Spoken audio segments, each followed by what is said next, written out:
Hello दोस्तों, मेरा नाम प्रिंस और आप सभी का आपके अपने यूट्यूब चैनल मैथ में स्वागत है। बच्चों, आज की इस वीडियो में हम सभी जानने वाले हैं क्लास 9 का चैप्टर 2 का एक्सरसाइज 2.1 को कंप्लीट करने वाले हैं इन इंग्लिश मीडियम। ठीक है, तो आपको जो है फटाफट से यहाँ पर इस वीडियो को देख लेना। हाँ, माना कि थोड़ा बहुत बड़ी वीडियो है ये, लेकिन आपको बहुत अच्छी तरीके से समझ में आ जाएगा। तो चलिए शुरू करते हैं।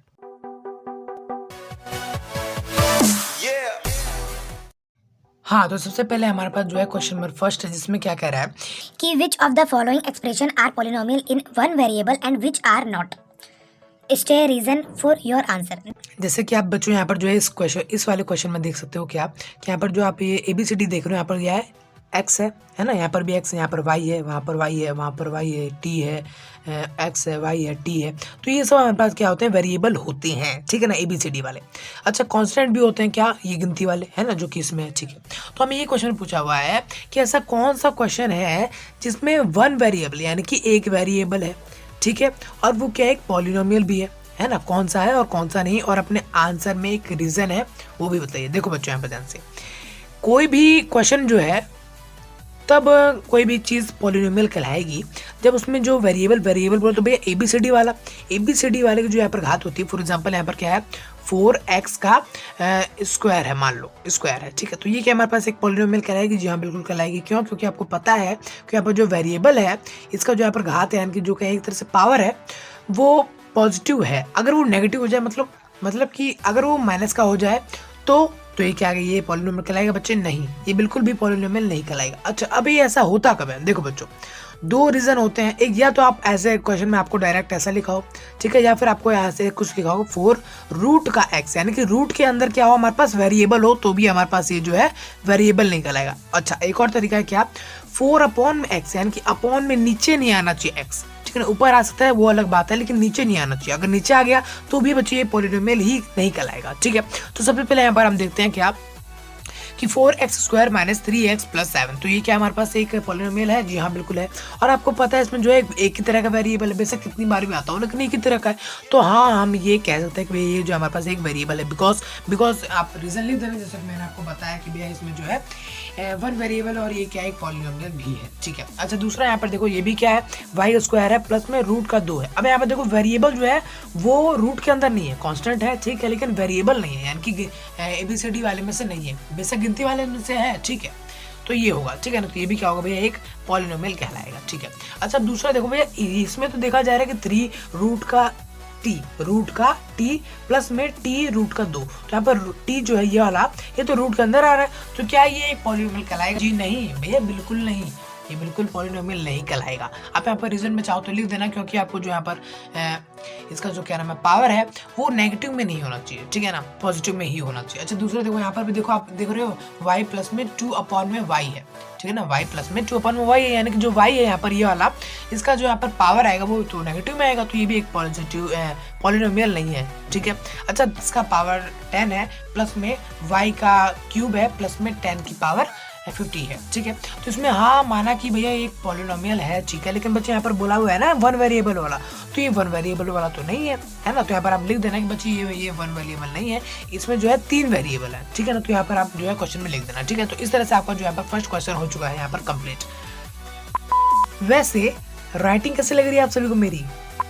हाँ, तो बच्चे क्वेश्चन में दूसरा है हमारे सामने, जिसमें क्या कह रहा है कि Write the coefficients of x² in each of the following. देखो, यहाँ पर आपको जो यहाँ पर क्वेश्चन में दिया हुआ है, उसमें आपको जो है x के स्क्वायर का कोफिशिएंट निकालना है। बोले तो यहाँ पर देखो ध्यान से कि x के स्क्वायर के साथ जो भी गुणा में हो रहा है, जो भी क्या नाम है, एक तरह से कांस्टेंट गुणा हो रहा है, उसे आपको जो यहाँ पर लिख देना है। ठीक है, यहाँ पर आपको समझना पड़ेगा। यहाँ पर देखो, फर्स्ट पार्ट में समझते हैं कि x का स्क्वायर तो ये है, ठीक है, और इसके गुणा में तो कुछ है नहीं। हाँ, जमा में है, x है, यहाँ पर 2 है, ठीक है, लेकिन गुणा में तो कोई है ही नहीं। तो भैया गुणा में कुछ नहीं है तो मान सकते हैं 1 है ना, क्योंकि 1 से x स्क्वायर का गुणा करेंगे तो वही आएगा, तो इसका कोफिशिएंट मान के चलो 1 है। ठीक है, और यहाँ पर भी जो है x का स्क्वायर बोला है, x का क्यूब मत लिख देना, ठीक है ना, जिसका पूछा है बस उसी का बताना है हमें। तो x का स्क्वायर जो है, इसका यहाँ पर भी कोई मल्टीप्लाई में तो है नहीं, लेकिन हाँ, अगर हम यहाँ पर भी 1 लगाते हैं और साथ ही माइनस से लगा सकते हैं, क्योंकि आपको पता है ये जो है x स्क्वायर है वो माइनस का है ना, नेगेटिव में है, ओके अच्छा आगे बढ़ते हैं तो बच्चे आगे हमारे पास यहाँ पर क्या है एक्स के स्क्वायर के साथ आपको पता है बगल में ये आ रहा है यानी कि जो एक्स के स्क्वायर के बगल में होगा जस्ट बिना साइन के कांस्टेंट कांस्टेंट बोले तो बच्चे गिनती वाले तो आपको आप पता है यहाँ पर पाई पाई बटे का पाई की वैल्यू क्या होती है यहाँ पर 22/7 या फिर 3.14 जो कि भैया ये सब क्या है एक कांस्टेंट है ना। तो भैया एक्स के स्क्वायर के साथ ये मल्टीप्लाई हो रहा है क्या मल्टीप्लाई हो रहा है पाई/2 तो ये हमारे पास क्या हो जाएगा भैया कोफिशिएंट हो जाएगा ठीक है। और यहाँ पर देखो बच्चे यहाँ पर तो एक्स स्क्वायर है ही नहीं माना कि एक्स है बट एक्स स्क्वायर तो नहीं है तो फिर हम लिख सकते हैं ना 0 हाँ लिख दिया हमने ठीक है। तो इस तरह से आपको जो यहाँ पर सेकंड क्वेश्चन बहुत जो कि बहुत ही आसान है वो हो गया है। हाँ तो बच्चों यहाँ पर जो हमारे पास क्वेश्चन में थर्ड है जिसमें क्या कह रहा है कि give one example each of a binomial of degree 35 and of a binomial of degree 100। देखो यहाँ पर बच्चे यहाँ पर समझना पड़ेगा भैया क्वेश्चन हमसे क्या कह रहा है। सिंपल सी बात है कोई दिक्कत वाली बात नहीं है। देखो आपको जो यहाँ पर एग्जाम्पल देने हैं 2 एग्जाम्पल देने हैं। पहला तो आपको एक बाइनोमियल बताना है जिसकी जो डिग्री होनी चाहिए वो 35 होनी चाहिए ये आपको एक एग्जाम्पल देना है। देखो यहाँ पर बाइनोमियल क्या होता है भैया जिसके अंदर जो है 2 टर्म हो 2 टर्म इट मीन्स कि आपको पता भैया एक वेरिएबल होता है एक कांस्टेंट यानी कि एक भैया गिनती का होते हैं और एक एबीसीडी में से। फॉर एग्जाम्पल मैंने लिख दिया यहाँ पर मान के चलो है 4x लिख दिया ठीक है और प्लस कर दो आप यहाँ पर 5y को ठीक है। तो अब यहाँ पर आप देख सकते हो यहाँ पर 2 है क्या 2 यहाँ पर जो है टर्म है 2 टर्म है ठीक है। 2 टर्म कैसे माना हमने देखो यहाँ पर बीच में प्लस हो सकता है या माइनस भी हो सकता है ठीक है।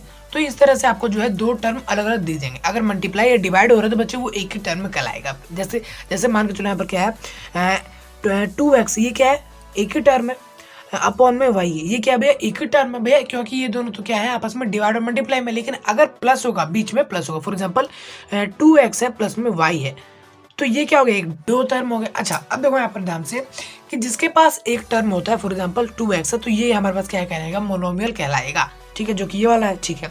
और हमें कहा हुआ है क्वेश्चन में कि जो and of a monomial of degree 100 अब जो इसकी डिग्री बोले तो उस क्वेश्चन में सबसे ज्यादा हाईएस्ट पावर को ही हम डिग्री कह देते हैं। जैसे कि मान के चलो हमारे पास जो है ये है और इसका हमने जो है यहाँ पर पावर लगा दिया क्या 100 तो यही हो गया हमारे पास इसका आंसर ठीक है। इसका आंसर हो गया आपको याद रहेगा चलिए ठीक है।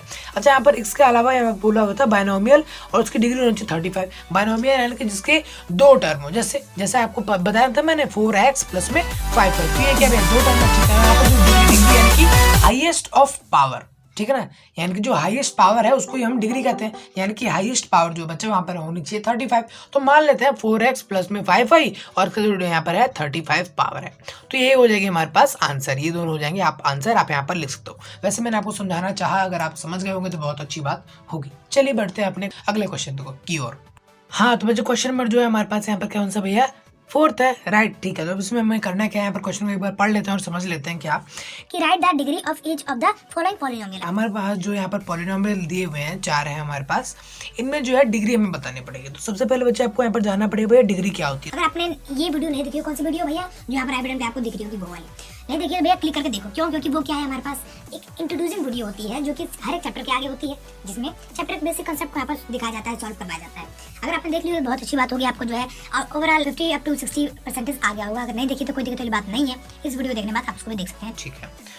फिलहाल अभी बात करते हैं हम डिग्री की बिकॉज मैंने उसमें भी बात किया हुआ है डिग्री की लेकिन कोई बात नहीं अगर आपने नहीं देखी तो कोई दिक्कत वाली बात नहीं। यहाँ पर बात कर लेते हैं डिग्री क्या होती है। देखो कोई भी पॉलिनोमियल आपको पता है यहाँ पर x का घात यानी कि जो पावर है वो 3 है यहाँ पर 2 है ठीक है।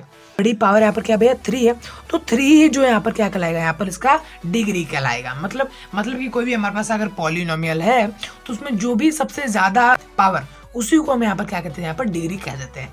तो यहाँ पर आप देख सकते हो सबसे ज्यादा यहाँ पर पावर कितनी है भैया 2 है तो यहाँ पर ये डिग्री जो हमारे पास क्या हो जाएगा 2 हो जाएगा ठीक है। और आपको ये भी चीज पता होगी भाई जो पावर होती है वो हमेशा वेरिएबल यानी कि एबीसीडी वालों की ही होती है। हालांकि गिनती वालों की भी पावर होती है लेकिन उन्हें तो हम सॉल्व करके लिख सकते हैं है ना ठीक है।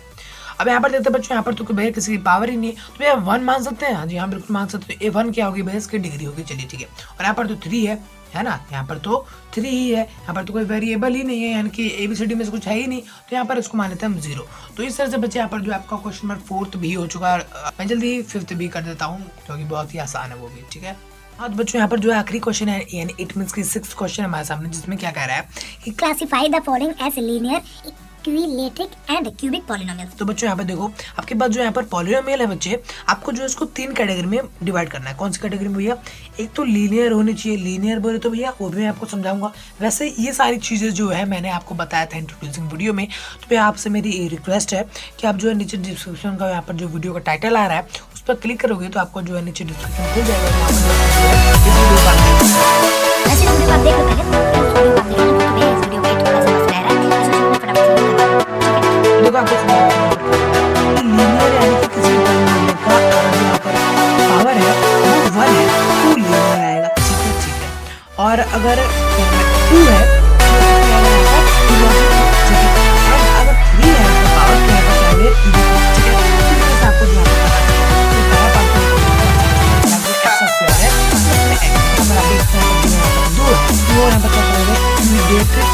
अब यहाँ पर देखना चाहिए। अच्छा यहाँ पर क्या है? x माइनस में x का क्यूब, क्यूब यहाँ पर 3 है, ये कितना आता है? क्यूब यहाँ पर आपको क्यूब। ठीक है। इसमें देखा जाए तो इसमें वैसे तो टर्म 3 है हमारे पास, लेकिन बिकॉज आपको पता है यहाँ पर जो है पावर के बेसिस पे होता है, क्योंकि और ये पावर जो यहाँ पर 2 है, यानी कि ये क्या यहाँ पर आएगा? ड्यूक्लेट्रिक। ठीक है। अच्छा अब बात करते हैं चौथे की। चौथे में आपको पता है यहाँ पर भैया कुछ है ही नहीं, यहाँ पर कुछ है ही नहीं। यहाँ पर कोई भी पावर नहीं है,